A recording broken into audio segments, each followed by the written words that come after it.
আজ আমরা এমন ৮ সৌভাগ্যবান মানুষের কথা শুনব, যেই সৌভাগ্যবান মানুষগুলোকে আল্লাহ তাআলা ভালোবাসেন বলে কোরআনে জানিয়ে দিয়েছেন, ঘোষণা দিয়ে দিয়েছেন। এবং আমরা প্রতিটি পয়েন্ট যখন শুনব চেষ্টা করব ওই পয়েন্টটি আমার মধ্যে যেন চলে আসে, আমি যেন সে ৮ শ্রেণীর ৮ প্রকার গুণ যেন আমার মধ্যে চলে আসে, ৮ শ্রেণীর মধ্যে যেন আমি পড়ে যাই, সে চেষ্টা আমরা করব। আল্লাহ তাআলা আমাকে, আপনাকে, আমাদের সবাইকে আল্লাহর প্রিয় পাত্র, আল্লাহর ভালোবাসার বান্দা হওয়ার তৌফিক নসিব করুন। আল্লাহ তাআলা কোরআনে কারীমে বলেছেন, ওয়াল্লাযীনা আমানু আশাদ্দু হুব্বাল লিল্লাহ, যারা ঈমানদার, যারা আল্লাহর প্রতি ঈমান এনেছেন, আখিরাতের প্রতি ঈমান এনেছেন, সে মুমিন বান্দারা তারা আল্লাহকে সবচেয়ে প্রকটভাবে, সবচেয়ে শক্তভাবে, সবচেয়ে প্রগাঢ়ভাবে, সবচেয়ে বলিষ্ঠভাবে আল্লাহ রাব্বুল আলামিনকে ঈমানদারেরা ভালোবাসে। এটা আমাদের ঈমানদারদের ভালোবাসা। আমাদের ভালোবাসা সবচেয়ে প্রকট হবে, সবচেয়ে প্রগাঢ় হবে, সবচেয়ে বেশি ভালোবাসা হবে কার জন্য? কেন আল্লাহর জন্য ভালোবাসা হবে? কারণ ভালোবাসার যে সূত্র, কারোর গুণে মুগ্ধ হয়ে, কারোর অবদানে তুষ্ট হয়ে, তৃপ্ত হয়ে আমরা তাকে ভালোবাসি। সকল গুণের সৃষ্টিকর্তাকে আল্লাহ রাব্বুল আলামিন। যদি কারোর গুণে, কোনো ব্যক্তি বা বস্তুর গুণে আমাকে মুগ্ধ করে এবং তাকে ভালোবাসতে বাধ্য করে, তাহলে ওই ব্যক্তি বা বস্তুর গুণের সৃষ্টিকর্তা, যিনি এই গুণকে সৃষ্টি করেছেন, এই গুণ তার সৃষ্টি না হলে ওই ব্যক্তি বা বস্তুর মধ্যে আসতোই না। তাহলে সে আল্লাহকে ভালোবাসা, এটা আমাদের বিবেকের দাবি, এটা আমাদের যুক্তি এবং ঈমানের দাবি কত বেশি হওয়ার কথা। ঠিক একইভাবে আমার প্রতি কারোর অবদান আছে, কেউ আমার উপকার করেছেন, অর্থ দিয়ে, কড়ি দিয়ে, পয়সা দিয়ে, কোনোভাবে আমার উপকার করেছেন, সেজন্য আমি তাকে ভালোবাসি। যিনি আমার উপকার করেছেন, তিনি নিজে উপকার করার ক্ষমতা সংরক্ষণ করেন না, আল্লাহ তাআলা তাকে উপকার করার ক্ষমতা দিয়েছেন, সামর্থ্য দিয়েছেন, তৌফিক দিয়েছেন, মানসিকতা দিয়েছেন, তাই তিনি করতে পেরেছেন। তাহলে যে আল্লাহর দান না হলে তিনি উপকারটাই করতে পারতেন না, তাহলে আমি কারোর দ্বারাই উপকৃত হয়ে তাকে যদি ভালোবাসি, তাহলে যে আল্লাহর দানে এই উপকারটা আমি পাওয়ার সুযোগ পেয়েছি, তাকে ভালোবাসা আমার ঈমানের কত বেশি দাবি হতে পারে ভাইরা আমার। অথচ আল্লাহকে ভালোবাসা, এটা সাধারণত আমাদের মধ্যে আমরা সেভাবে অনুভব করি না। এমনকি আমরা অনেকে হয়তো জানিও না যে আল্লাহকেও ভালোবাসা যায়। অনেক মুসলমান আছে যে আল্লাহর প্রতি ঈমান আনি, আখিরাতের প্রতি ঈমান এনেছি, ঈমানের সব পিলারগুলোর উপর ঈমান এনেছি, কিন্তু আমি জানি না যে আমার ভালোবাসার সবচেয়ে বেশি হকদার আল্লাহ, সবচেয়ে বেশি হকদার আল্লাহ। এটা জানা তো দূরের কথা, আল্লাহ রাব্বুল আলামিনকেও যে ভালোবাসা যায় বা ভালোবাসা উচিত, এই সেন্সটুকু পর্যন্ত আমাদের অনেক মুসলমানদের মধ্যে নাই। ভাইরা আমার, ভালোবাসার যত কারণ থাকতে পারে, তার সব কারণ, এই সবগুলো যার কারণে বা যার সৃষ্টি হিসেবে, সেগুলোর কারণে আল্লাহ রাব্বুল আলামিনের প্রতি ভালোবাসা, এটা ঈমানের দাবি। কারোর মধ্যে যদি আল্লাহর প্রতি ভালোবাসা কম থাকে, তাহলে বুঝতে হবে তার ঈমান দুর্বল। আর কারোর যদি আল্লাহর ভালোবাসা তার মধ্যে বেশি থাকে, বুঝতে হবে তার ঈমান শক্তিশালী।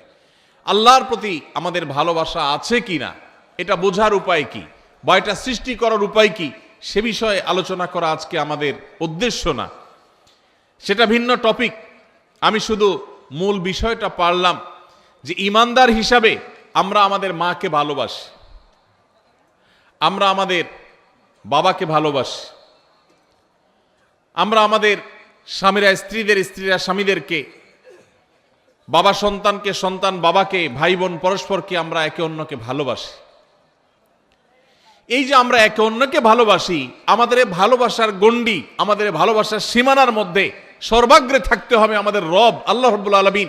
কারণ মা বাবা না হলে আমি দুনিয়াতে আসতাম না, আর আল্লাহ রাব্বুল আলামিন মা বাবাকে সৃষ্টি না করলে, তৌফিক না দিলে আমার দুনিয়াতে আসার কথা মা বাবাও চিন্তা করতেন না।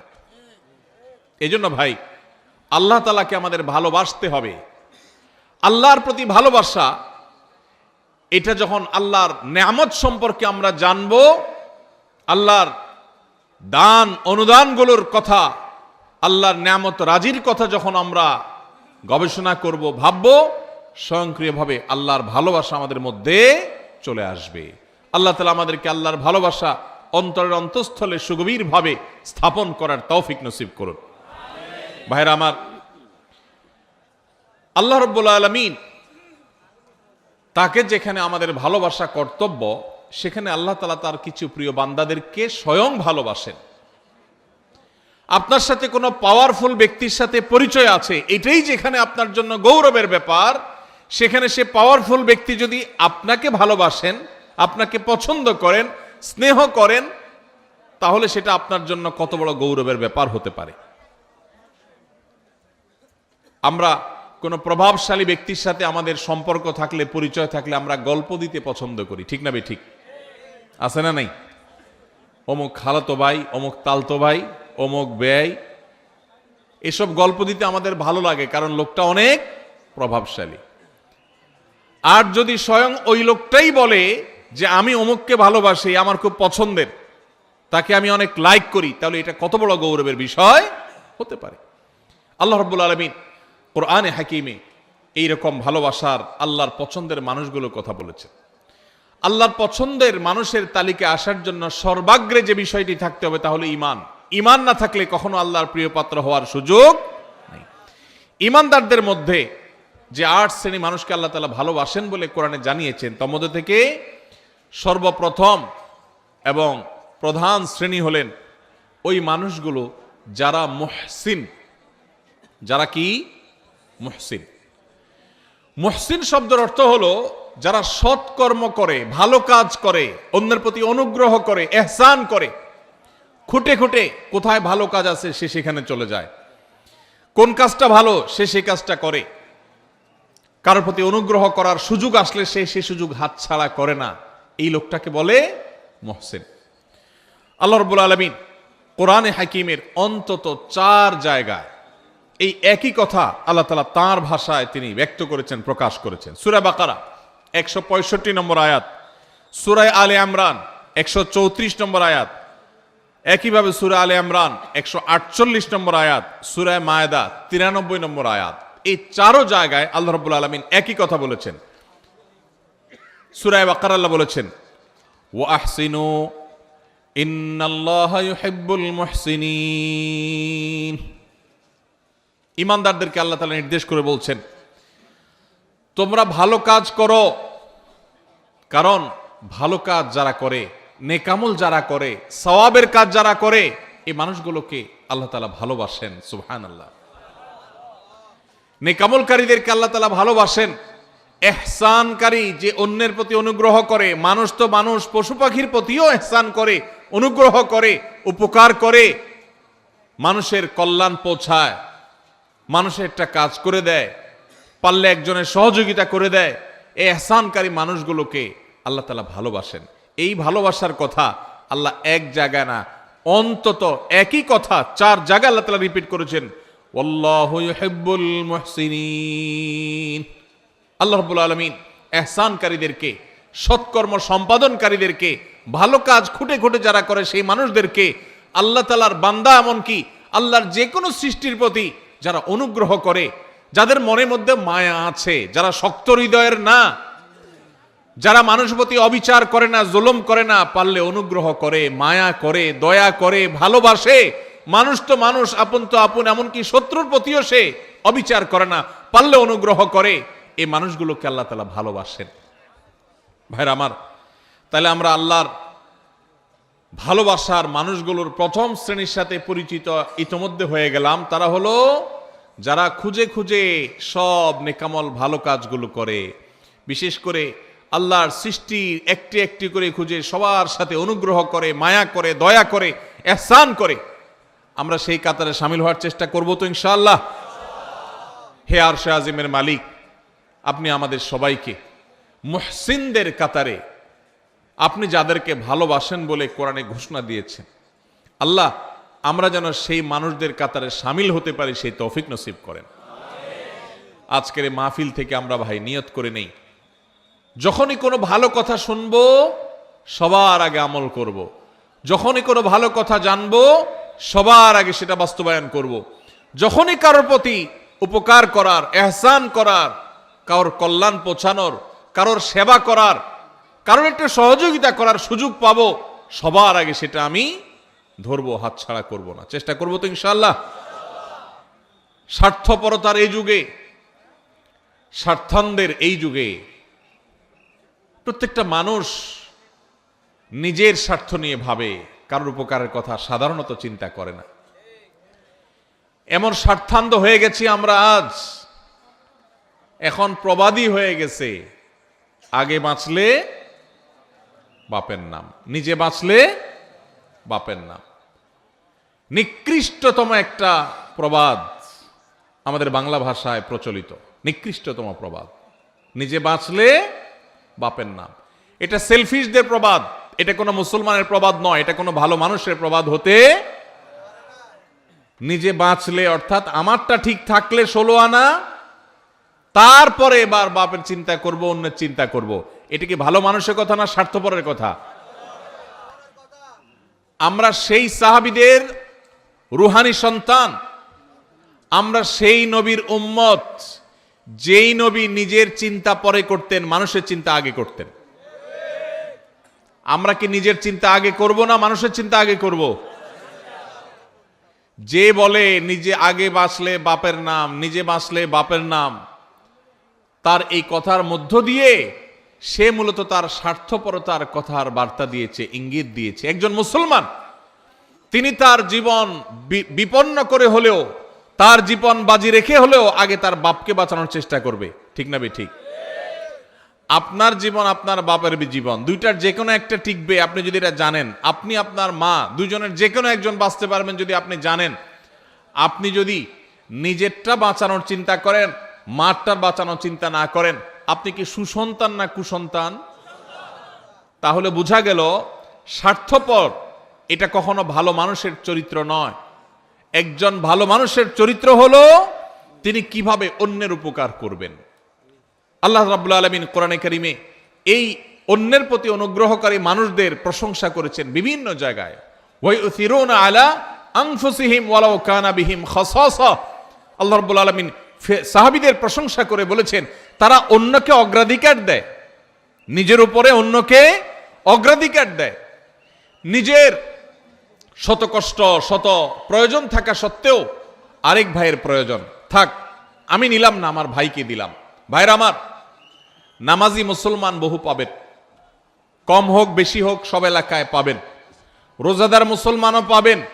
ওয়াজ মাহফিলে এসে ঘন্টাকে ঘন্টা বসে বসে ওয়াজ শোনার মতো মুসলমানও পাবেন। কিন্তু এই মুহসিন মুসলমান ঘরে ঘরে প্রত্যেকটা জায়গায় জায়গায় আপনি খুঁজে পাবেন না। এই জন্য আজকের এই মাহফিল থেকে আমরা মুহসিন মুসলমান হওয়ার প্রতিজ্ঞা করে, নিয়ত করে তারপর যাব ইনশাআল্লাহ।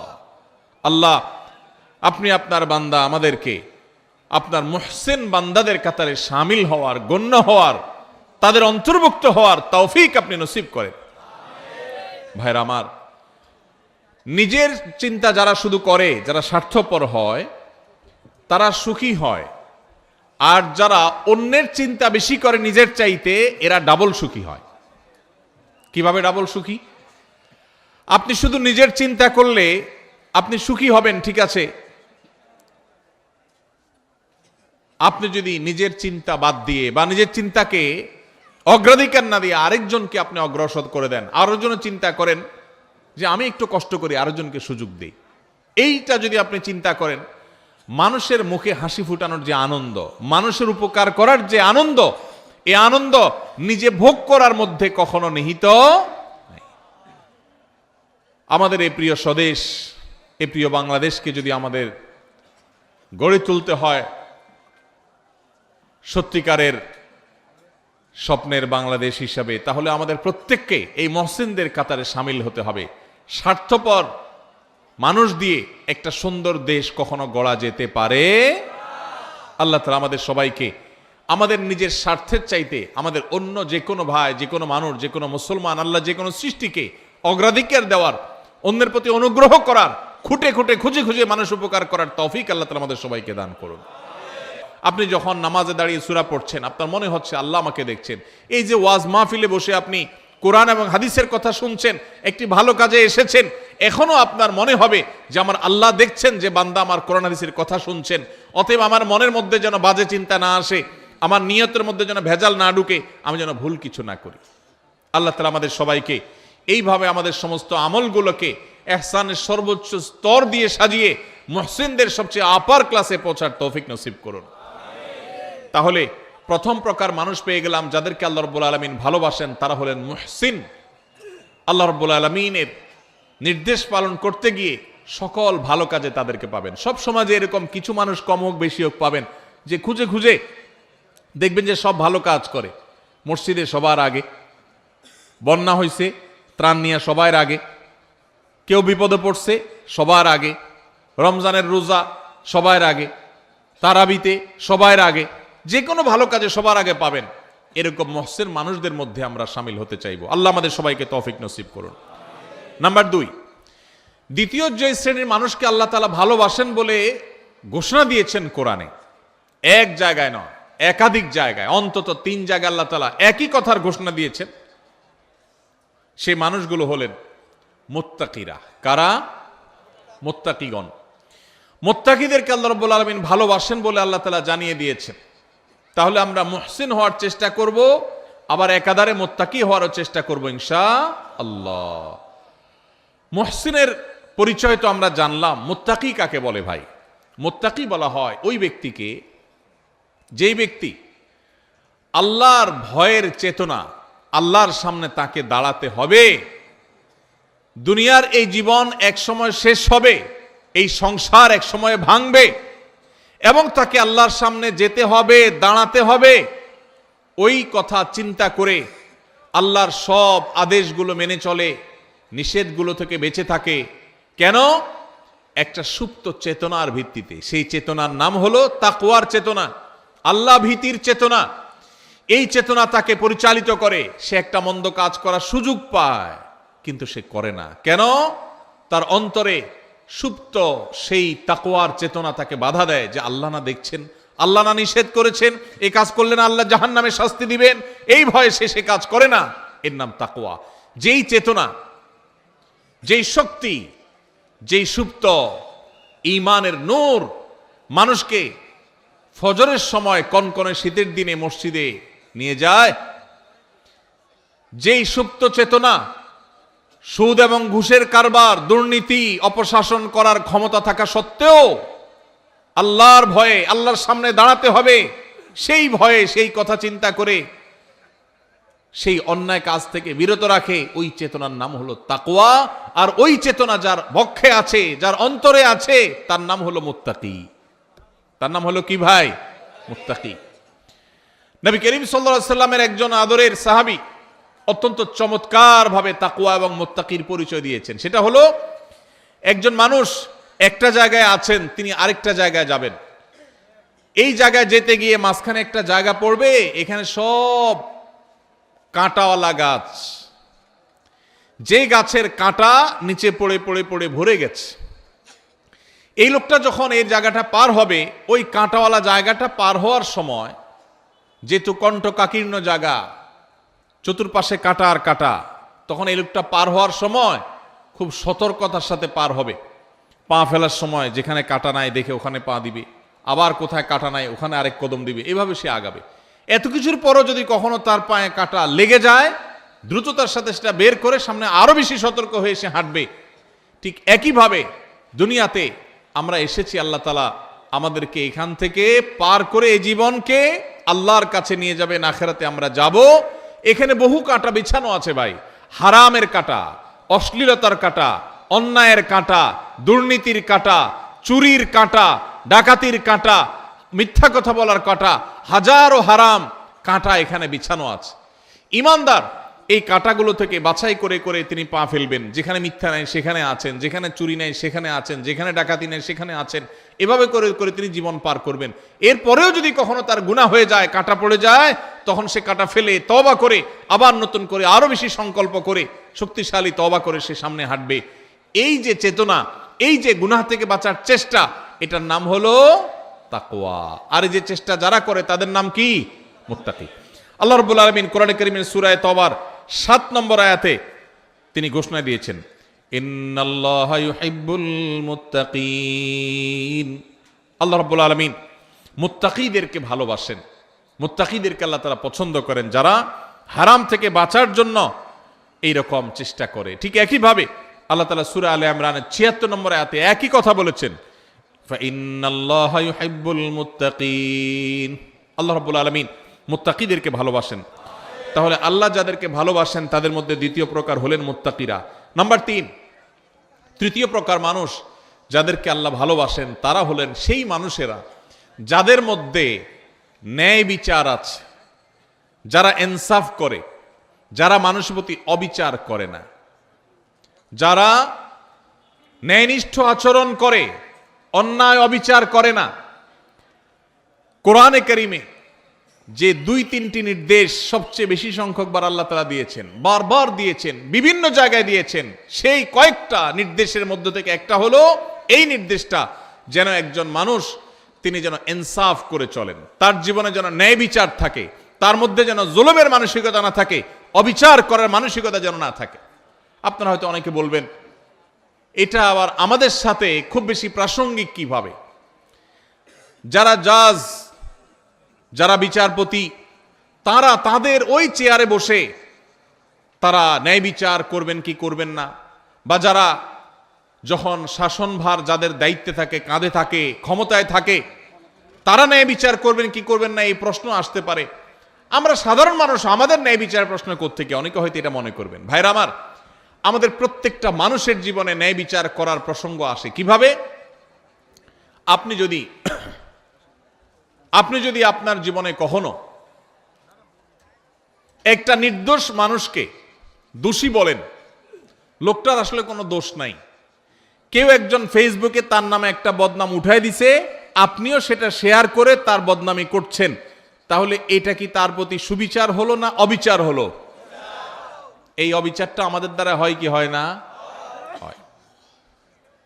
ঠিক একইভাবে আমাদের আশেপাশে অসংখ্যবার সকাল থেকে রাত পর্যন্ত আমরা দেখা যায় আমরা অবিচার করি, আমরা টেরও পাই না। আল্লাহ রাব্বুল আলামিন আমাদেরকে বারবার করে বলেছেন, ইমানদার কখনো অবিচারকারী হতে পারে না, ইমানদার কখনো ন্যায় ভ্রষ্ট কাজ করতে পারে না, ইমানদারকে ন্যায়সঙ্গত আচরণ করতে হয়, কখনো ন্যায় থেকে সে সরতে পারে না। আপনি দোকানদার মানুষ, আপনি মুদি দোকানদারি করেন, কাস্টমারকে দেশি মসুর ডাল দেওয়ার কথা বলে সাথে ইন্ডিয়ান মশারি মিশিয়ে দিলেন, এটা কি তার প্রতি সুবিচার করলেন না অবিচার করলেন? দাম নিলেন দেশি মশারির, দিলেন ইন্ডিয়ানটা মিশায়া। মশারি ইন্ডিয়ানটার দাম বেশি না দেশিটার দাম বেশি? যেটার দাম বেশি ওইটার টাকা নিলেন, আর কম দামাটার সাথে মিশাই দিলেন। ন্যায় বিচার হলো না অবিচার হলো? তার যা হক সেটা দেয়া হয়েছে না নষ্ট করা হয়েছে? ভাইরা আমার, আপনি কাস্টমার, দোকানদার না, টাকা একটা ছিঁড়ে গেছে, টাকা ছিঁড়লে টাকার মান কমে না। বাংলাদেশ ব্যাংকের নিয়ম অনুযায়ী, দেশের প্রচলিত আইন অনুযায়ী কোনো টাকা ছিঁড়লে ওইটার মান কমে যায় না। কিন্তু যেভাবেই হোক আমাদের সমাজে কারোর কাছে ছেঁড়া টাকা থাকলে সে ওই টাকা চালাইতে খবর আছে, কারণ কেউ ছেঁড়া টাকা নিতে চায় না। এই জন্য আপনার কাছে কোনোভাবে একটা ছেঁড়া টাকা চলে আসছে, আপনি ছেঁড়া অংশকে লুকায়া দোকানদারকে এমন ভাবে দিয়ে দিচ্ছেন ব্যস্ততার মধ্যে বেটা ক্যাশে রেখে দিস। সুবিচার হলো নাকি অবিচার হলো? দোকানদার আপনাকে জিনিসটা দিছে ভালো, আপনি টাকাটা দিছেন এমন টাকা যে টাকা নিয়ে তার ভেজালে পড়া লাগবে, তাহলে কি সুবিচার হয়েছে না অবিচার হয়েছে? একজন মানুষ তিনি এখানে নাই, তিনি এখন বাজারে গেছেন, আরেকজনের সাথে বসে তার ব্যাপারে আপনি বদনামি করলেন, তার প্রতি সুবিচার হলো না অবিচার হলো? এগুলো দূরবর্তী অবিচার। আমরা যদি একেবারে প্রাসঙ্গিক, একেবারে সবচেয়ে নিকটবর্তী যে সুবিচার অবিচারের বিষয়টা সেটাও দেখি, তো আমরা দেখব যে আমরা ওই যে আমি শুরুতে যে প্রবাদের কাছে কথা বলছিলাম, আমরা নিজের বেলায় 16 আনা, অন্যের বেলায় 1 আনাও। এটা কি সুবিচার না অবিচার? এই সমাজে বেশিরভাগ মানুষ দেখবেন এত বেশি স্বার্থপর যে নিজেরটা 16 আনা বুঝে, আরেকজনেরটা 1 আনাও বুঝে না। এই লোকটা ভিতরে সুবিচার আছে না অবিচার আছে? আল্লাহ রাব্বুল আলামিন অবিচারকারী মানুষদের ভালোবাসেন না, আল্লাহ ভালোবাসেন সুবিচারকারী মানুষদের। ভাইরা আমার, আপনি রাস্তায় যাচ্ছেন, হঠাৎ করে দেখলেন একটা ভেজাল বাজছে, গন্ডগোল চলছে। কি গন্ডগোল? আপনার খুব ঘনিষ্ঠ এক বন্ধু বাইক নিয়ে যাচ্ছে, রিকশাওয়ালার সাথে কোনোভাবে অ্যাক্সিডেন্ট হয়ে গেছে। এখন এটা নিয়ে বাদানুবাদ ঝগড়া চলতেছে, কার দোষ কার গুণ। আপনি সেখানে গিয়ে যখন দেখছেন যে আমার দোস্ত বাইক চালাচ্ছে, রিকশাওয়ালার সাথে সংঘর্ষ হয়েছে, রিকশা আরোহী পড়ে গেছেন, আহত হয়েছেন, রিকশাওয়ালা ক্ষতিগ্রস্ত হয়েছেন, আপনি চোখ বন্ধ করে ডাইরেক্ট যায়া যেভাবে হোক ঘুরায় পেঁচায় আপনার দোস্ত আপনার বন্ধুর পক্ষ অবলম্বন করলেন, আর রিকশাওয়ালা বললেন ভাই আপনারই তো দোষ মনে হচ্ছে। সুবিচার না অবিচার? আপনি ভালো করে জানেন না, আপনি ওখানে ছিলেনও না। আপনার দোস্ত দেখে আপনি তার পক্ষ নিয়ে নিলেন, আরেকজনের বিপক্ষে চলে গেলেন। সুবিচার না অবিচার? আপনার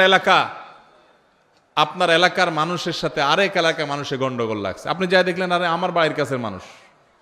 এবার যেহেতু আমার বাড়ির কাছের মানুষ, অতএব অন্ধের মতো তার সমর্থন করলাম, সে অন্যায়কারী হোক আর নির্দোষ হোক, সে যেটাই হোক না কেন আমার এলাকার লোক, বিধায় তার সমর্থন আমি করলাম। সুবিচার না অবিচার? কারণ তার পক্ষে যদি আপনি নেন আর যদি সে আসলে দোষী হয়, তাহলে আপনি দোষীর পক্ষ নিলেন, নির্দোষের বিরুদ্ধে গেলেন। সুবিচার হবে না অবিচার হবে? ইমানদার কখনো অবিচার করতে পারে? ভাইরা আমার, এই কথাকে আল্লাহ রাব্বুল আলামিন কোরআনে কারীমে সূরা মুমতাহানার 8 নম্বর আয়াতে বলেছেন। একই কথা আল্লাহ রাব্বুল আলামিন কোরআনে কারীমে সূরা হুজুরাতের 9 নম্বর আয়াতে বলেছেন। একই কথা আল্লাহ তাআলা সূরা মায়দার 42 নম্বর জায়গায় বলেছেন। অন্তত 3 জায়গায় আল্লাহ তাআলা বলেছেন ইন্নাল্লাহা ইউহিব্বুল মুকসিতিন। আল্লাহ বলেছেন ওয়া আকসিতু, তোমরা সব সময় ন্যায় বিচার করে চলবে। খবরদার, ন্যায় বিচার করে চলবে, কারণ আল্লাহ তাআলা ন্যায় বিচারকারীদেরকে, ন্যায়নিষ্ঠ আচরণকারীদেরকে, ইনসাফকারীদেরকে ভালোবাসেন। জালিম, অত্যাচারী, অবিচারকারী এরকম মানুষকে আল্লাহ পছন্দ করেন না, ভালোবাসেন না। আল্লাহ ভালোবাসেন তাদেরকে যারা ন্যায় বিচার করে। অনেক লোক নামাজ পড়ে, ন্যায় বিচার নাই, আছে না নেই? অনেক লোক লম্বা দাঁড়িয়ে আছে কিন্তু ন্যায় বিচার নাই, আছে না নেই? এক ছেলে তার একটু বেশি টানে, আরেক ছেলের দেখতেও পারে না, দাড়ি কিন্তু লম্বা। ন্যায় বিচার না অবিচার? অবিচার। বিয়ে করেছে, শ্বশুরবাড়ির জন্য জান ফিদা, বাপমার খোঁজ খবরও নেয় না। ন্যায় বিচার না অবিচার? অবিচার। ইমানদার সব সময় কার কতটুকু হক, আমার বাবা তার হক এতটুকু আমি দিয়ে দিব, এতে যদি আমার শ্বশুরবাড়ি না খুশি হয় হোক। এমনকি আমার শ্বশুরবাড়ির যতটুকু হক ততটুকু আদায় করতে গেলে যদি বাপের বাড়ি না খুশি হয় হোক, আমি কোনোদিন অবিচার করব না। যার যা পাওনা সেটা আমি পাই পাই করে বুঝিয়ে দিব, এর নাম সুবিচার। ইমানদার সবসময় সুবিচারকারী হবে। আজকের এই সমাজে দাড়িওয়ালা মানুষ কম বেশি আছে, টুপিওয়ালা মানুষ কম বেশি পাওয়া যায়, নামাজি মানুষ, রোজাদার মানুষ কম বেশি পাওয়া যায়, ওয়াজ মাহফিল শোনা মানুষের সংখ্যাও কম নয়, কিন্তু সুবিচারকারী মানুষের সংখ্যা এদেশে হাতে গোনা হয়ে গেছে, নগণ্য হয়ে গেছে, হারিয়ে গেছে। ভাইরা আমার, আমরা আমাদের জীবনের পরতে পরতে প্রত্যেকটা জায়গায় জায়গায় আমাদের ন্যায় বিচারের প্রশ্ন আসে। আমরা হয়তো মনে করেছি অনেকে ন্যায় বিচার আর অবিচার এগুলো তো জজদের কাজ, বিচারকদের কাজ। না ভাই, আপনি নিজে বিচারক। প্রতিটা পদে পদে আপনার বিচারের প্রশ্ন আসে। শুধুমাত্র মুসলমানদের সাথে না, এমনকি অন্য ধর্মের মানুষও যদি হয়, হিন্দু বৌদ্ধ খ্রিস্টান যে কোনো ধর্মের মানুষও যদি হয়, আল্লাহ বলেছেন কোরআনে লা ইয়ানহাকুমুল্লাহু আনিল্লাযীনা লাম ইউকাতিলুকুম ফিদ-দীনি ওয়া লাম ইউখরিজুকুম মিন দিয়ারিকুম আন তাবাররুহুম ওয়া তুকসিতু ইলাইহিম ইন্নাল্লাহা ইউহিব্বুল মুকসিতিন। অন্য ধর্মের মানুষরা তোমাদের উপর যদি কোনো যুদ্ধ চাপায় না দেয়, তোমাদের দেশ থেকে বের করে না দেয়, শান্তিপূর্ণভাবে যদি সহাবস্থান করে, তাহলে তাদের প্রতি অন্য ধর্মের মানুষ হওয়া সত্ত্বেও ন্যায়নিষ্ঠ আচরণ করতে আল্লাহ নিষেধ করেন না, বরং ন্যায়নিষ্ঠ আচরণকারীদেরকেই আল্লাহ ভালোবাসেন। এই জন্য ন্যায়নিষ্ঠ আচরণ করবো তো ইনশাআল্লাহ। ভাইরা আমার, আমাদের জীবনের প্রতিটি পদে পদে কিন্তু ন্যায় আচরণ করার ব্যাপার আছে। এখন মুশকিল হলো, আমরা ন্যায়সঙ্গত আচরণ বা ন্যায় বিচার এটা অন্যের বেলায় অনেক সময় করতে পারি, নিজের লোক হলে তখন পারি না। আল্লাহ রাব্বুল আলামিন সেজন্য বলেছেন, ওয়াইন কুলতুম ফাদিলু ওয়ালাউ কানা যা কুরবা, যখন কথা বলবা ইনসাফের সাথে বলবা, সত্যটা হক কথাটা বলবা, যদিও তোমার আত্মীয় হয়, রক্ত সম্পর্কীয়, কাছের লোক হয়, তারপরও হক কথা বলতে দ্বিধা করবা। একটা অপকর্ম করেছে কে? আপনার চাচাতো ভাই বা আপনার আপন ভাই বা আপনার শালা, আপনার কাছের কেউ। আপনার এখন মুখে একেবারে কুলুপ, মুখে তালা, আপনি কিচ্ছু দেখেন নাই, কারণ আকামটা করছে কে? কাছের লোক। এটা কি সুবিচার না অবিচার? অবিচার। আমার বাবাও যদি অন্যায় করেন, আর যদি এখানে আমার সাক্ষ্য দেওয়ার প্রশ্ন আসে, একজন মুকসিত, যাকে আল্লাহ ভালোবাসেন, সেই সৌভাগ্যবান মানুষ, সেই ইমানদার, তিনি তার বাবার বিরুদ্ধে সাক্ষ্য দিবেন, তারপরেও তিনি অবিচার করবেন না। নাম্বার 4 নম্বর হলো যারা তওবা করে। যারা কি করে ভাই? তওবা করে। আল্লাহু আকবার। আমাদের সবারই জীবনে ভুল ত্রুটি হয়, হয় কি হয় না বলেন? গুনাহমুক্ত কে কে আছেন এখানে? আছেন কেউ? সবারই আমাদের গুনাহ হয়। নবী সাল্লাল্লাহু আলাইহি ওয়াসাল্লাম এই কথাই বলেছেন, কুল্লু বনি আদম খাত্তা ওয়া খায়রুল খাত্তাইনা আত-তাওয়াবুন। সকল আদম সন্তানই কম বেশি অপরাধী, আমাদের সবারই কম বেশি দোষ আছে। কিছু লোক আছে সমাজে, দেখবেন সে কোনো দোষ খুঁজে পায় না। আছে না নাই? নিজের কোনো দোষ খুঁজে পায় না। বিপদ আপদ হলে বলে কি, আমার কেন এগুলো হলো, আমি বুঝলাম না, কি অন্যায়টা করলাম, আমি কি অন্যায় করছি, উনি খুঁজে পায় না। নিজের অন্যায় খুঁজে না পাওয়াটাই তো সবচেয়ে বড় অন্যায়, ঠিক না? ঠিক। মানুষ যার পরতে পরতে ভুল হয়, এটা ভুল হয়, ওইটা ভুল হয়, মানুষ, সে মানুষ যদি নিজের ভুলের কথাই সে আঁচ করতে না পারে, এটাই তো সবচেয়ে বড় অন্যায়। অনেক লোক আছে দেখবেন, বিড়ি বা সিগারেটের ধোঁয়া ছাড়তে ছাড়তে বলে, ভাই জানেন আমার এই জীবনে আমি কোনোদিন কারোর কোনো ক্ষতি করিনি। ছাড়তেছে কিসের ধোঁয়া? সিগারেটের ধোঁয়া। উপকার করতেছে না ক্ষতি করতেছে? ধোঁয়া ছাড়তে ছাড়তে বলে, জানেন ভাই এই জীবনে কোনোদিন কারোর কোনো ক্ষতি করি নাই, স্টিল সে ক্ষতি করতেছে, কিন্তু তার সে খবর। তো অনেক লোক এমন আছেন যে নিজের পাপ অপরাধ খুঁজে পায় না, বলে যে এত বিপদ আমার কেন, কি অন্যায়টা করলাম আমি, কি অন্যায় করছে উনি। ভাইরা আমার, আমাদের অজান্তে কত ভুল হয় বলেন। ধরেন আপনি নামাজে দাঁড়াইছেন, ইবাদত করতেছেন, আপনার জামাটা হয়তো কোনো কারণে একটু গন্ধ হয়ে গেছে, আপনি জানেনও না, হতে পারে না কোন এক সাইডে কোনো গন্ধ কিছু লাগছে বা কিছু, আপনার পাশের মুসল্লির কষ্ট হচ্ছে, অন্যায় না ন্যায় এটা? আপনি হয়তো টেরও পান নাই, হইতে পারে কি পারে না বলেন?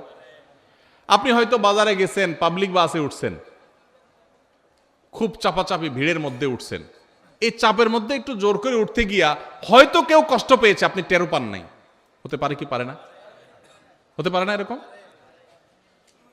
আপনি হাঁটছেন, আপনার পায়ের নিচে হয়তো পিপিলিকা পড়ে মারা গেছে। পিপিলিকা আপনাকে কষ্ট দিলে নিধন করা জায়েজ আছে, তাকে মারা না জায়েজ না, কিন্তু কোনো প্রয়োজন ছাড়া, কোনো কারণ ছাড়া আল্লাহর কোনো প্রাণীকে অহেতুক হত্যা করা, এটা আপনার জন্য ইসলাম আপনি সেটা করতে বলে নাই।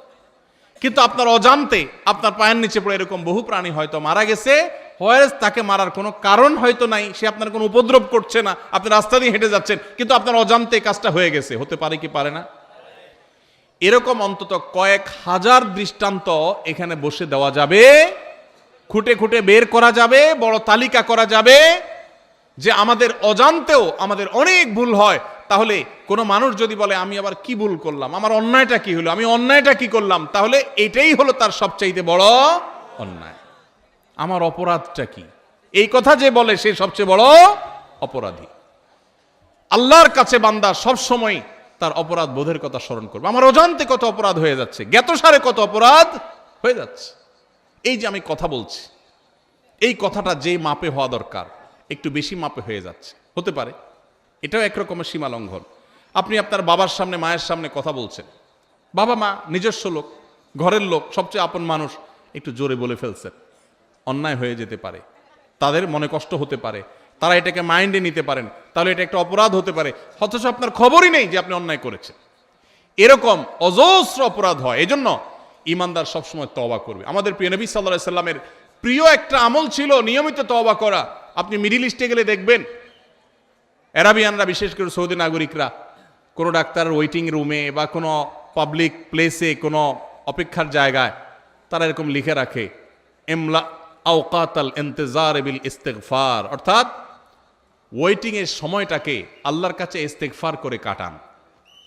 ভাইরা আমার, এই জন্য নবী সাল্লাল্লাহু আলাইহি সাল্লাম নিয়মিত প্রতিদিন ইস্তিগফার করতেন, কমপক্ষে 70 বার, সম্ভব হলে আরো বেশি সংখ্যক বার আমরা ইস্তিগফার করার চেষ্টা করব। আল্লাহ আমাদের সবাইকে তৌফিক দান করুন। ইস্তিগফারের চেতনা হলো আল্লাহর কাছে নিজের অপরাধের কথা স্মরণ করে ক্ষমা চাওয়া, যে আল্লাহ আপনি মাফ করে দেন, আল্লাহ আমি আর গুনাহ করব না, আল্লাহ আমার অজান্তে ভুল হতে পারে, জ্ঞাতসারে ভুল হতে পারে, আল্লাহর কাছে মাপ চাওয়া। আল্লাহর কাছে মাপ চাওয়ার একটা মজা আছে ভাই। মানুষের কাছে মাপ চাইলে আপনার মনটা দেখবেন খারাপ হয়ে গেছে। একজনের কাছে আপনার ছোট হওয়া লাগছে, সে আপনার বলছে এখন মাপ চাবি, জোর করে আপনার মাপ চাওয়াইছে, আপনার কাছে ভালো লাগবে না খারাপ লাগবে? যে কোনো মানুষের কাছে, কারোর কাছে কেউ মাপ চাইতে ভালো লাগে না। কিন্তু আপনি আল্লাহর কাছে একটু মাপ চেয়ে দেখেন, চোখের পানি ফেলে, আল্লাহ আমার ভুল হয়েছে, আপনি মাফ করে দেন, আল্লাহ আপনি আমাকে মাগফিরাত নসিব করেন।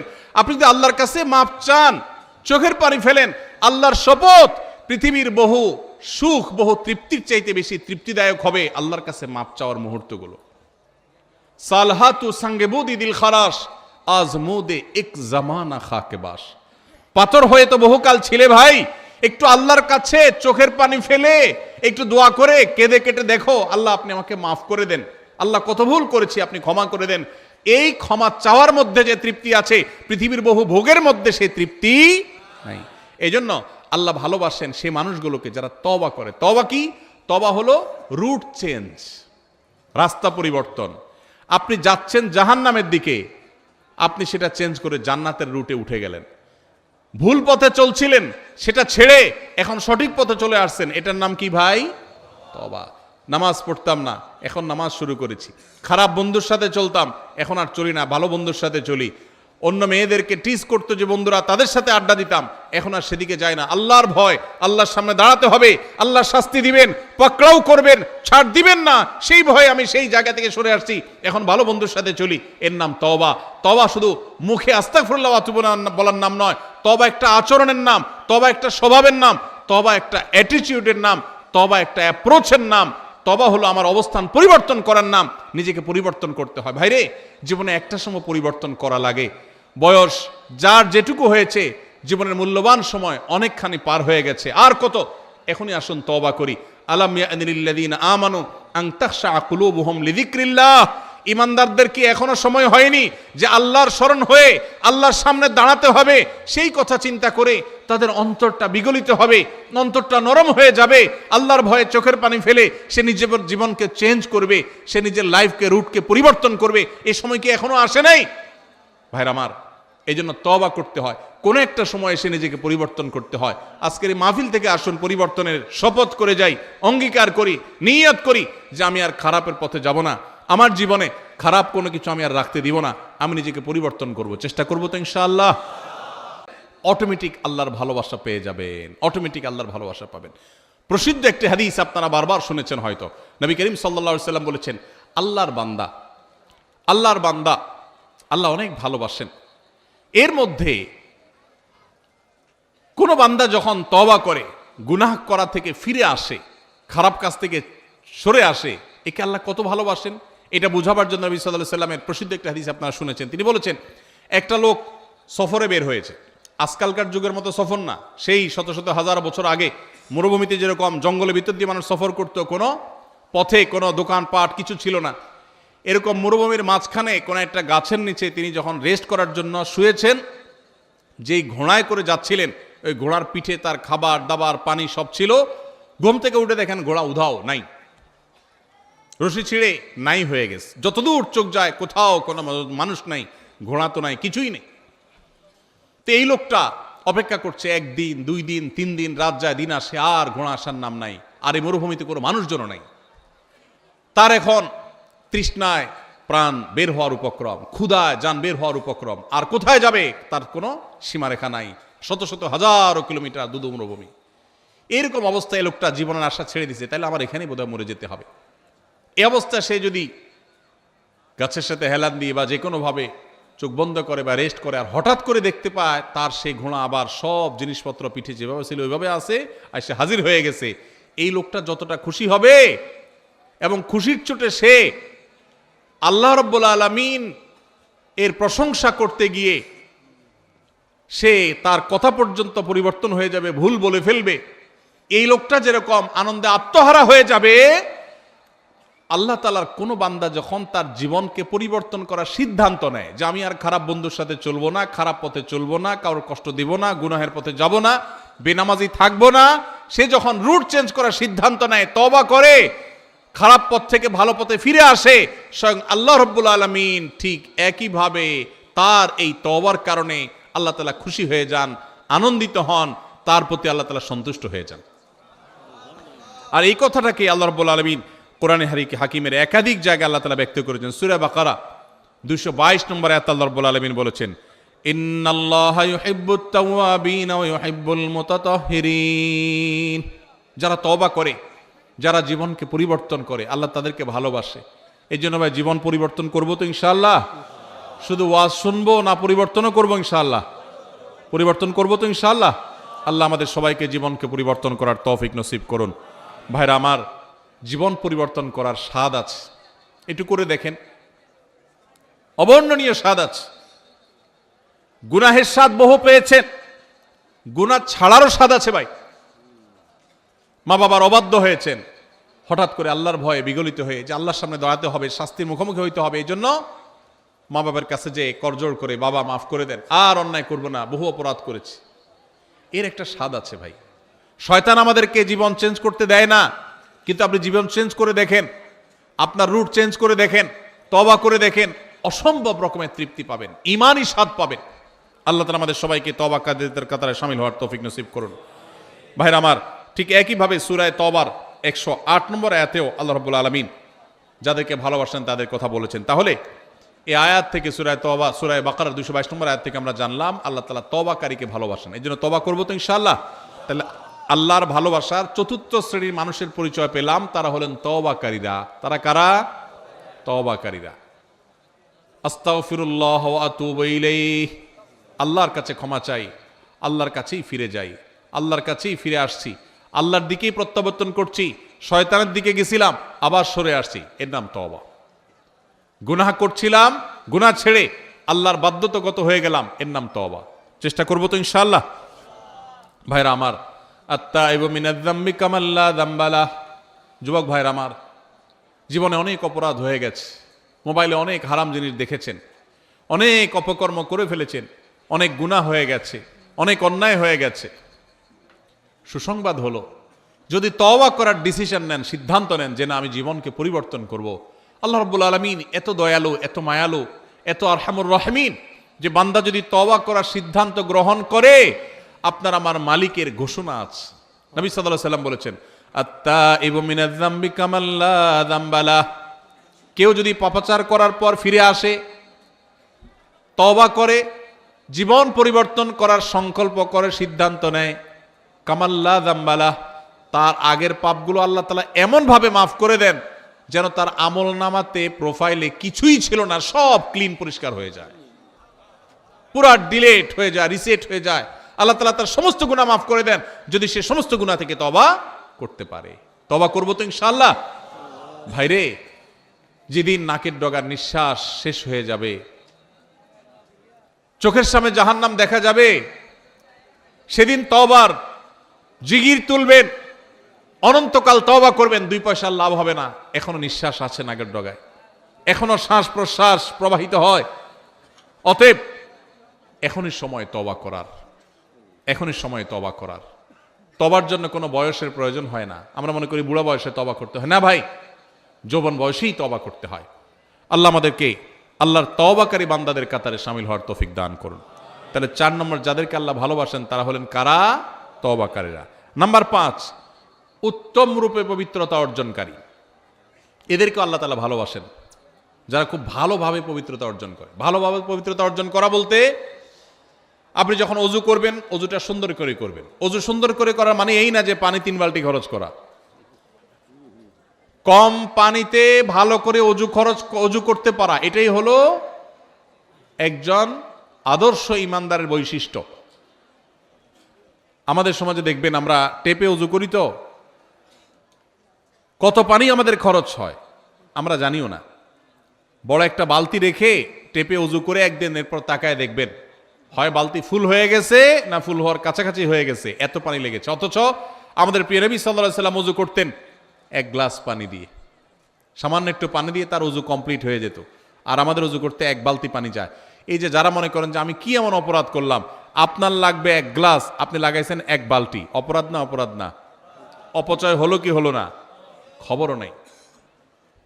আধুনিক বিশ্বে আমাদের অজান্তে এরকম হাজার অপরাধ হচ্ছে, করছি ইবাদত, অজু হচ্ছে অপচয়ের গুনাহ। জবাবদিহিতা আছে। এখন বলবেন তাহলে কি করব? টেপে অজু করা ছেড়ে দিব? ভালো হয় যদি টেপে অজু না করতে পারেন, বদনাতে, মগে, অন্য কিছুতে করতে পারেন, সবচেয়ে ভালো হয়। নাই সে সুযোগ তো টেপে করেন, কিন্তু সতর্ক থাকেন যেন অতিরিক্ত পানি খরচ না হয়। ব্রাশ করছেন আর এদিকে টেপ ছেড়ে দিয়ে রাখছেন, পড়তে আছে, হ্যাঁ, হাত ডলতেছেন, পাও ডলতেছেন, আর দিকে টেপ ছেড়ে দিয়ে আসেন। একটু কষ্ট করে টেপটা বন্ধ করে নিয়ে ডলেন, সেটুকু করছেন না। অজু করি আবার সাথে পানি অপচয় করি। বেশিরভাগ মানুষ, শতকরা হয়তো 99 জন মানুষ আমরা অজু করি সাথে অপচয় করি। কজন আছেন এখানে বলতে পারবেন যে আলহামদুলিল্লাহ আমি এ ব্যাপারে সচেতন? আমরা সচেতন থাকবো তো ইনশাআল্লাহ। তো আমি যেটা বলতেছিলাম সেটা হলো, অজু করতে গিয়ে পানি বেশি খরচ করার নাম উত্তম রূপে তো পবিত্রতা নয়। উত্তম রূপে পবিত্রতার মানে হলো, এই যে শীতের দিন আসছে, আসরের অজু দিয়ে কে কে এসা পড়তে পারেন? হাত তোলেন দেখি। মাশাআল্লাহ, দেখছেন? আসরের অজু দিয়ে এসা পড়তে পারা, এটা কি খুব বেশি বেটাগিরি? হ্যাঁ, আলহামদুলিল্লাহ কিছু মানুষ সুস্থ, এটা তাদের সুস্থতার আলামত। কিছু মানুষের জন্য এটা পজিটিভ, কিন্তু বেশিরভাগ ক্ষেত্রে এটা 2 নম্বরই। সবার ক্ষেত্রে বলি না, কিন্তু বেশিরভাগ ক্ষেত্রে। কিরকম? বিশেষ করে শীতের সময় আসরের অজু দিয়ে এসা পর্যন্ত চালানোর মানে হলো অজু যায় যায় ভাব, কিন্তু অজু ছাড়ে না, ধরে রাখে। আছে না নাই? টেনে টুনে আর আধা ঘন্টা আছে, এসাটা পার করতে পারলে জান বাঁচে। আছে না নাই? এই প্রবণতাটা কি ভালো না খারাপ? এটা স্বাস্থ্যের জন্য খারাপ, ইবাদতের জন্য খারাপ। নবী করিম সাল্লাল্লাহু আলাইহি ওয়াসাল্লাম বলেছেন, আলা আদুল্লুকুম আলা মা ইয়ামহুল্লাহু বিল খাতায়া ওয়া ইয়ারফাউ বিহি দারাজাত। কিছু আমল আছে যেগুলো মানুষের গুনাহ মাফ করে দেয়, আল্লাহর কাছে মর্যাদা বাড়ায় দেয়। এর ভিতরে একটা আমল হলো ইসবাগুল ওযুই আলাল মাকারিহ। কষ্ট উপেক্ষা করে হলেও ভালো করে ওযু করা। কষ্ট উপেক্ষা করে হলেও ভালো করে ওযু করা। এই জন্য ওযু করতে কষ্ট হলেও ছেড়ে দিব ওযু। আপনার বাথরুমের বেগ আছে, বায়ুর বেগ আছে, পেশাবের বেগ আছে, কষ্ট করে আটকে রাখছেন, নামাজ পড়তেছেন, এটা নামাজ না, এটা ভালো করে নামাজ পড়া হলো না। ছেড়ে দেন ওযু। ফ্রেশ ওযু করলে মরে যাবেন নাকি? একটু কষ্ট হবে ঠান্ডাতে, কি সমস্যা? কিন্তু ফ্রেশ মোডে ইবাদত করবেন, ওইটার সওয়াব বেশি হবে। আর পেশাবের বেগ আছে, মন হলো টয়লেটের দিকে, আর এদিকে আপনি নামাজ পড়তেছেন, এই নামাজ কখনো ভালো নামাজ হতে পারে না। শ্বশুরবাড়িতে প্রথম যাওয়ার সময় কি পেশাবের বেগ নিয়ে যাবেন? সব ফ্রেশ ট্রেশ করে তারপরে বাহাদুরের মতো ঢুকার চেষ্টা করবেন। তো আল্লাহর দরবারে দাঁড়ানোর সময় কিভাবে পেশাবের বেগ নিয়ে নামাজ দাঁড়ান? ছেড়ে দেন ওযু। তো এই জন্য উত্তম রূপে ওযু করে যারা, তাদেরকে আল্লাহ ভালোবাসেন। উত্তম রূপে পবিত্রতা অর্জন করে, শুধু ওযু না। যদিও উত্তম রূপে পবিত্রতা অর্জন করার একটা সংজ্ঞা হলো যে অজুর অঙ্গগুলো ভালো করে ধোয়া যাতে শুকনো না থাকে। নবী সাল্লাল্লাহু আলাইহি ওয়াসাল্লাম বলেছেন ওয়াইদুল আকাবিনান নার, তোমাদের পায়ের গিরা গোড়ালি এগুলোকে জাহান্নামের আগুন থেকে বাঁচায়ও। কারণ অজুর সময়, শীতের সময় বিশেষ করে অনেক সময় দেখা যায় এগুলো শুকনা থাকে, ভালো করে ডলতে হয়। অনেকে দেখবেন যে শীতের সময় অজুখানাতে কোনো ভিড় থাকে না দেখবেন, কারণ দ্রুত গতিতে 4G 5G গতিতে অজু হয়। হ্যাঁ, শীতের সময় অজু হয় 4G 5G গতিতে, আর গরমের সময় 2G গতিতে, নেটওয়ার্কই থাকে না। এত আস্তে আস্তে অজু, খবর নাই, কারণ আরাম লাগে। তো শীতের সময় হোক আর গরমের সময় হোক, অজুর অঙ্গগুলো ভালো করে ধোয়া। গোসল ফরজ হয়েছে শীতের দিন, কে কি মনে করবে এসব চিন্তার দরকার নেই, গোসল করবেন। ফরজ নামাজ পড়তে হবে আপনাকে, এটা মাফ নাই। যা হয় হোক আপনার নামাজ পড়তে হবে, এটা জীবন মরণের ব্যাপার। অতএব উত্তম রূপে পবিত্রতা অর্জন করতে হবে। ফরজ গোসল যখন করবেন, আগে নাপাকগুলো ভালো করে ধুয়ে পরিষ্কার করে, কাপড়ের নাপাক পরিষ্কার করে, এরপরে পুরো শরীর নাপাক পরিষ্কার করে ভালো করে ধোবেন, ভালো করে গড়গড়া করে কুলি করবেন। এটা হলো উত্তম রূপে পবিত্রতা অর্জন করা। আল্লাহ রাব্বুল আলামিন কোরআনে হাকিমে প্রশংসা করেছেন কাদের? প্রশংসা করেছেন সূরা তাওবার 108 নম্বর আয়াতে ওই সমস্ত মানুষদের যারা উত্তম রূপে পবিত্রতা অর্জন করে। আল্লাহ বলেছেন আল্লাহু ইউহিব্বুল মুত্তাহিরিন। মসজিদে কুবা মদিনার এই এলাকার মানুষদের প্রশংসা করে আল্লাহ বলেছেন ফিহি রিজালুন ইউহিব্বুনা আন ইয়াতাতাহহারু। এই এলাকার কিছু মানুষ আছে এরা খুব ভালো করে পবিত্রতা হইতে পছন্দ করে, আর আল্লাহ তাআলা ভালো করে পবিত্র হওয়া মানুষদের ভালোবাসেন। এখানে ভালো করে পবিত্রতা হওয়ার অনেকগুলো তাফসীর এবং ব্যাখ্যার মধ্যে একটা হলো যে আরবের মানুষরা পানি মরুভূমিতে খুব বেশি পাওয়া যেত না, তারা অনেকে ঢিলা কুলুক ব্যবহার করে ক্ষান্ত হতো, আর কুবার মানুষেরা তারা ঢিলা কুলুক ব্যবহার করতো আর পানিও ব্যবহার করতো, অর্থাৎ ভালোভাবে পবিত্রতা অর্জন করত। এটা আমাদের মুসলমানদের একটা সৌন্দর্য, আমরা উত্তম রূপে পবিত্রতা অর্জন করা শিখেছি আলহামদুলিল্লাহ। পৃথিবীর অনেক দেশে মানুষ আছে তারা ওয়াশরুম সেরে পানি ব্যবহার করে না, আছে না? নেই? আছে। যাই হোক, অজু হোক আর গোসল হোক, উত্তম রূপে যারা পবিত্রতা অর্জন করে এদেরকে আল্লাহ তাআলা ভালোবাসেন। এটা 5 নম্বর। নাম্বার 6, ধৈর্যশীলকে আল্লাহ তাআলা ভালোবাসেন। কাদেরকে আল্লাহ ভালোবাসেন?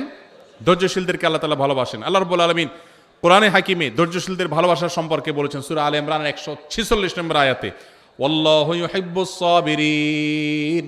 আল্লাহ তাআলা ধৈর্যশীলদেরকে ভালোবাসেন। ধৈর্য ধরা কি সহজ কাজ না কঠিন কাজ? বড় কঠিন কাজ। সুবহানাল্লাহ আলহামদুলিল্লাহ বলা সহজ, কোরআন তেলাওয়াত পড়াও, এমনকি দান সদকা করো, ধৈর্য ধরাটা চান্দি যখন গরম হয়ে যায়, মাথা যখন রক্ত উঠে যায়, তারপরও ঠান্ডা মাথায় পরিস্থিতি সামাল দেওয়া, এর নাম সবর। এর নাম কি? সবর। সবর নাই। অনেককে দেখবেন মাশাআল্লাহ নামাজে কালামে উনি 100তে 100, রোজাতে উনি 100তে 90, অনেক ভালো মানুষ, কিন্তু মেজাজ যখন গরম হয় তখনই 100তে 10। আছে না? নাই? আছে না এরকম লোক? সবই ভালো, বদমেজাজ, সবই ভালো কিন্তু কি? বদমেজাজ। আমাদের এই দেশে পত্রিকার পাতা খুললেই দেখবেন বিয়ের বাড়িতে চিংড়ির সাইজ একটু ছোট হয়েছে। আগে তো চুক্তি করে যায়, সব তো ফকির, খাওন তো জন্মে চোখে দেখে নেই, এই জন্য আরেকজন বাড়িতে খাইতে যাবে, শর্ত করে দিয়ে গেছে এই সাইজের চিংড়ি থাকতে হবে আমাদের, কারণ আমরা ফকির নিজ জীবনে চোখে দেখিনি। বিয়ের যে যাইতে যারা শর্ত দিয়ে যায় এরা হলো এই জাতের লোক, বুঝতে পারছেন? তো সাইজ একটু বেশ কম হয়ে গেছে, কথা কাটাকাটি হয়েছে, মারামারি হয়ে গেছে, ওখানে বিয়ে তো ভাঙছে পারলে একজন শহীদ হয়ে গেছে। শহীদ হয়েছে না জাহান্নামে গেছে? যদি মারামারিতে লিপ্ত হয়ে মরে তাহলে ওইটাও জাহান্নামে যাওয়ার কথা, আল্লাহু আলাম, ব্যক্তি বিশেষের জন্য ফায়সালা না। যাই হোক, তো ধৈর্য এটা হারাই গেছে আমাদের সমাজ থেকে। সামান্য চুন থেকে নুন খসছে, তালাক হয়ে গেছে, ধৈর্য নাই। সব আমল আছে এই সমাজে কম বেশি, সবরটা উঠে গেছে, ধৈর্যটা উঠে গেছে। অথচ আপনারা অনেকেই হয়তো জানবেন একটা মাত্র আমল আছে কোরআন এবং হাদিস ঘেটে আপনি যদি দেখেন, যে আমলের বিনিময় আল্লাহ তাআলা ব্ল্যাঙ্ক চেক দিয়ে যেরকম মানুষ পেমেন্ট দেয়, আল্লাহ কিয়ামতের ময়দানে সওয়াব দিবেন ব্ল্যাঙ্ক চেক দিয়া, মানে হিসেব ছাড়া। আল্লাহ বলেছেন ইন্নামা ইউওয়াফাস সাবিরুনা আজরাহুম বিগাইরি হিসাব। যারা সবরকারী হবে, ধৈর্যশীল হবে, এদের বিনিময় দেওয়ার সময় ধৈর্য তুমি কতটা করেছ, কত ডিগ্রির করেছ, এইসব মাপজোপ দেখবেন না। আল্লাহ সবরকারীদের, ধৈর্যধারীদের হিসাব আল্লাহ তাআলা হিসাব ছাড়া দিবেন। এই জন্য সবর করবো তো ইনশাআল্লাহ। সবর করলে হিসাব ছাড়া বিনিময় পাওয়া যাবে, সবর করলে আল্লাহর ভালোবাসা পাওয়া যাবে। আল্লাহর ভালোবাসা ওয়াল্লাহু ইউহিব্বুস সাবিরিন, আল্লাহ তাআলা ধৈর্যশীলদের ভালোবাসেন। আবার আল্লাহ তাআলা কোরআনে বলেছেন আল্লাহ তাআলা ধৈর্যশীলদের সাথে থাকেন, আছেন। তো এই জন্য ধৈর্য ধারণ করার চেষ্টা করব। ধৈর্য তিন প্রকার ভাই। এক হলো ইবাদত করতে গিয়ে ধৈর্য, ফজরের সময় নামাজ পড়তে কষ্ট হয়, একটু ধৈর্য ধারণ করে নামাজটা পড়লাম, এটা এক প্রকারের সবর। আরেকটা হলো গুনাহ ছাড়তে গিয়ে ধৈর্য, একটা অপকর্ম করতে মন চাচ্ছে কিন্তু করলাম না, এটা এক প্রকারের ধৈর্য। আরেকটা হলো বিপদ আপদ হয়েছে, মাথাটা ঠান্ডা রাখলাম। ধৈর্য বিপদে সবাই ধারণ করে, ঠেলা খাওয়ার পরে সবাই ভালো হয়, ওই ভালো হওয়ার দাম নাই। আপনার মসজিদে গেছেন, জুতার দেখেন চোরে নিয়ে গেছে, বিপদ না বিপদ না বিপদ, মাথাটা গরম হয়ে গেছে, চোরের 14 গোষ্ঠী ধরে গালিগালাজ করলেন, মা বাপ তুলে গালিগালাজ করলেন, ধৈর্য হইল? হইল না। গালিগালাজ করে যখন চিন্তা করলেন যে এত গালিগালাজ করে লাভ হইল কি, চোর তো জুতা নিয়ে এখনো বেচাও শেষ হয়তো, তাহলে নিজের মুখ নষ্ট করলাম, লাভ হইল কি? এবার বলতেছেন থাক, যেহেতু চোরে নিয়েই গেছে, সাদাকার নিয়াত করলাম, থাক। এই সাদাকা হবে? নবী সাল্লাল্লাহু আলাইহি ওয়াসাল্লাম বলেছেন ইন্নামাস সাবরু ইনদাস সাদমাতিল উলা, বিপদ যখন আসবে প্রথম ধাক্কার সময় টিকে থাকা, হজম করে ফেলা, ধৈর্য ধারণ করা, এটাই হলো সবর। এটা হলো কি? সবর। ওইটাই ধারণ করতে হবে, চেষ্টা করবো তো ইনশাআল্লাহ। তাহলে ধৈর্য ধারণ করব ভাই। ধৈর্য ধারণ করতে পারলে ধৈর্যের ফল সবসময় ভালো হয়, কখনো খারাপ হয়। ধৈর্য ধারণ করে পৃথিবীতে মানুষ ক্ষতিগ্রস্ত হয় না, বাহ্যিকভাবে ক্ষতিগ্রস্ত হলেও আল্লাহর কাছ থেকে অফুরন্ত সওয়াব পায়। এই জন্য কখনো মাথা গরম করে সবর বা ধৈর্যহীন হব না, চেষ্টা করবো তো ইনশাআল্লাহ। যদি এই একটা আমল সাথে নিয়ে যেতে পারেন, সবর করবেন। আমল করতে গিয়ে কষ্ট হয়, সবর করলেন। পাপ ছাড়তে গিয়ে কষ্ট হয়, সবাই পাপ করে মজা করে, আমি করলাম না, কষ্ট হয়। বিপদ আসছে, মাথা রক্ত উঠে, কিন্তু নিজেকে সামলাই নিলাম, কষ্ট হয়। এই কষ্টগুলো যদি হজম করতে পারেন তো মনে রাখবেন ধৈর্যশীলদের জন্যই আল্লাহ তাআলা জান্নাত দান করবেন। আস-সবরু জাযাউহু আল জান্নাহ, সবরের বিনিময়ে আল্লাহ তাআলা জান্নাত দিবেন। আল্লাহ আমাদের সবাইকে সবরকারীদের কাতারে শামিল হওয়ার তৌফিক নসিব করুন। সবাই চেষ্টা করবো তো ইনশাআল্লাহ। সবর আসার জন্য সবরকারী মানুষদের দেখবেন, কিছু মানুষ দেখবেন চরম পরিস্থিতিতেও মাথা ঠান্ডা রাখতে পারে। এই মানুষটার সাথে সাথে থাকবেন, তার সোহবতে যাবেন, তার সান্নিধ্যে সংস্রবে যাবেন, এর সোহবত থেকে আপনার ভিতরে এই গুণটা আসবে ইনশাআল্লাহ। তাহলে 6 নম্বর হলো যাদেরকে আল্লাহ ভালোবাসেন তারা হলেন ধৈর্যশীল সবরকারী। 7 নম্বর হলেন যারা আল্লাহর প্রতি ভরসা রাখেন, যারা আল্লাহর প্রতি ভরসা রাখেন।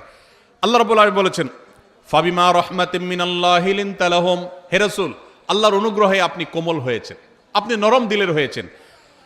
ওয়ালাউ কুনতা ফাযযান গালিদাল কলবি লানফাদ্দু মিন হাওলিক, যদি আপনি শক্ত হৃদয়ের হতেন, কঠোর স্বভাবের হতেন, তাহলে মানুষ আপনার পাশে থাকতো না। নবীজির কথা আল্লাহ তাআলা বলছেন, আমাদের নবীজি খুব নরম ছিলেন, কোমল ছিলেন, রূঢ় স্বভাবের ছিলেন না। যদি রূঢ় স্বভাবের হতেন তাহলে তার পাশে পৃথিবীর কেউ থাকতো না, গোটা বিশ্ব তার কাছে এসে গেছে তার কোমলতার কারণে। এরপর আল্লাহ তাআলা বলেছেন ফাফু আনহুম ওয়াস্তাগফির লাহুম ওয়াশাবিরহুম ফিল আমর, অতএব হে রাসূল আপনি যে সাহাবী সহচরদের মধ্যে থাকেন, আপনার সাথে থাকা লোকদের, তাদেরকে আপনি ভুল হলে মাফ করেন, তাদের জন্য আল্লাহর কাছে ক্ষমা চান এবং তাদের কাছে পরামর্শ করেন।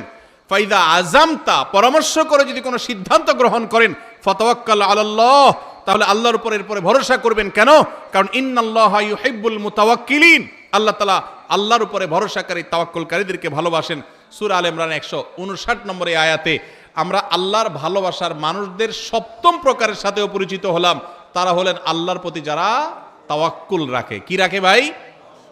আল্লাহর প্রতি ভরসা রাখে। আল্লাহর প্রতি কি রাখে? ভরসা রাখে। আল্লাহর ভরসার মানে তো বুঝি আমরা না, কি? যেই কোনো কাজ করার মালিক একমাত্র কে? অতএব আমি শত চেষ্টা করব, আমার মামু খালু আছে, হাই হ্যালো আছে, যাই থাকুক, কিন্তু আমার ভরসা থাকতে হবে কার উপরে? যে হবে সেটাই যেটা আল্লাহ ফয়সালা করেন। আল্লাহ ফয়সালা না করলে বহু মামু খালু থেকে কিছু হবে।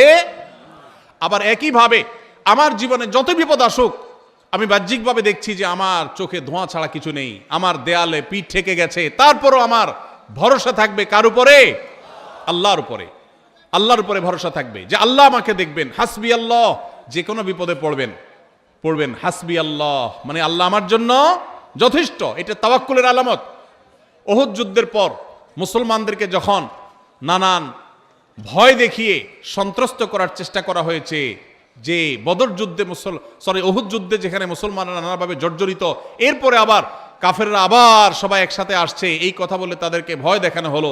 তখন মুসলমানরা বলেছিলেন হাসবুনাল্লাহ, আল্লাহ আমাদের জন্য কি যথেষ্ট। একই কথা ইব্রাহিম আলাইহিস সালামও বলেছিলেন, যখন অগ্নিকুণ্ডে তাকে নিক্ষেপ করা হয় তিনি বলেছিলেন আল্লাহ আমার জন্য যথেষ্ট। এই জন্য কেউ যদি কোনো বিপদে কোনো আপদে আল্লাহর প্রতি ভরসা রেখে বলে আল্লাহ আমার জন্য যথেষ্ট, সত্যি সত্যি আল্লাহ তার জন্য যথেষ্ট হয়ে যায়।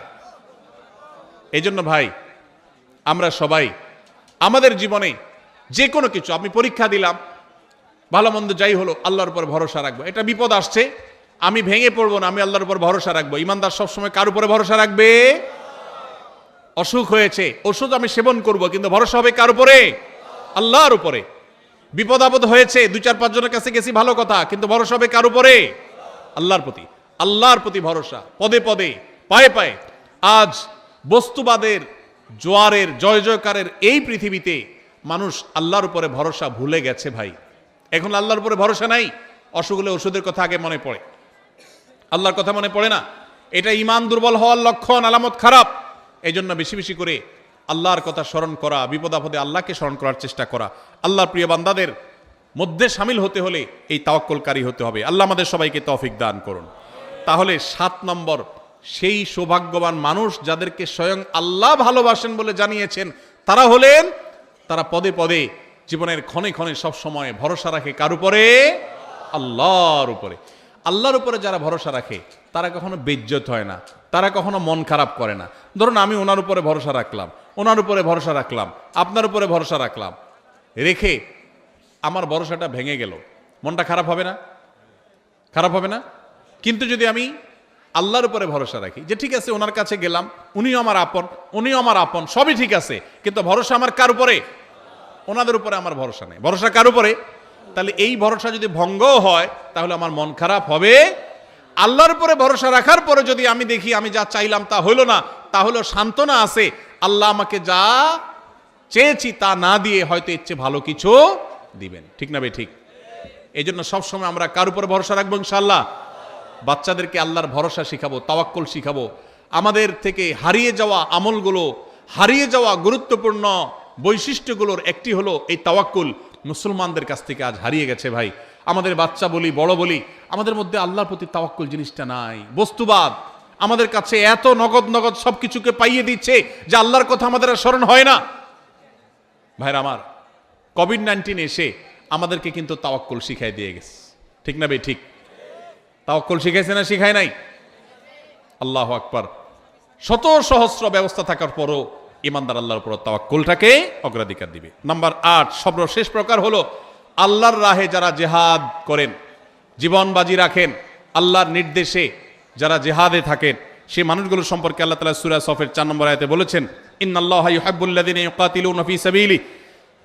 যারা আল্লাহর রাহে জিহাদ করে, তারা আল্লাহর রাহে জিহাদ করে কিভাবে? সফফান, সারিবদ্ধভাবে, কান্নাহুম বুনিয়ানুম মারসুস। ইন্নাল্লাহা ইউহিব্বুল্লাযিনা ইউকাতিলুনা ফী সাবিলিহি সফফান কান্নাহুম বুনিয়ানুম মারসুস। যারা আল্লাহর রাহে সারিবদ্ধভাবে দাঁড়িয়ে এরকম বৃক্ষরাজির মতো যারা জিহাদে লিপ্ত থাকে, আল্লাহ রাব্বুল আলামিন তাদেরকে ভালোবাসেন, তাদেরকে আল্লাহ পছন্দ করেন। তাহলে আল্লাহর ভালোবাসার মানুষ হতে হলে আল্লাহর রাহে জিহাদ যখন করার সুযোগ তৈরি হবে তখন জিহাদও করতে হবে। আল্লাহ তাআলা আমাদের সবাইকে আল্লাহ তাআলার প্রিয় বান্দাদের কাতারে শামিল হওয়ার তৌফিক নসিব করুন।